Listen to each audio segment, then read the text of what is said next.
কোথায় যেন শুনেছিলাম হরিণ এক লাফে 23 হাত অতিক্রম করে আর বাঘ 22 হাত। তাহলে অঙ্কের হিসাবে বাঘের কখনোই হরিণকে ধরতে পারার কথা নয়, কিন্তু বাস্তবে ঘটছে ঠিক এর উল্টোটা। বেশিরভাগ সময় বাঘ দৌড়ে হরিণকে শিকার করে এবং তাকে খাদ্য হিসাবে গ্রহণ করে। কেন এমনটা ঘটছে বলুন তো? কারণ হরিণ দৌড়াতে দৌড়াতে বারবার পিছন ফিরে তাকায়, এটা দেখার জন্য যে বাঘ তার থেকে কতটা দূরে অবস্থান করছে। আর এটাই হয় হরিণের সর্বনাশের মূল কারণ। হরিণ যখন পিছন ফিরে তাকায় তখন সে এক লাফ কম দিলেই 23 হাত পিছিয়ে পড়ে। আমাদের জীবনটাও অনেকটা তেমন।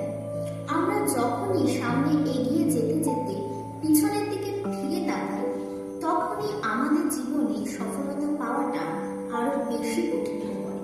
তাই আপনার পিছনে কে কি বললো, কে কি সমালোচনা করলো, সে বিষয়ে কোনো রকম ভ্রুক্ষেপ করবেন না। পিছনে যে সমস্ত ঘটনা ঘটে গিয়েছে সেই নিয়ে চিন্তা করে এখনকার সময় নষ্ট করবেন না, বরং অতীতের ঘটে যাওয়া ঘটনা থেকে শিক্ষা নিন। পিছনের দিকে না তাকিয়ে সেই শিক্ষা নিয়ে আপনি সামনের দিকে এগিয়ে যান, আপনি নিশ্চিত সফলতা পাবেন।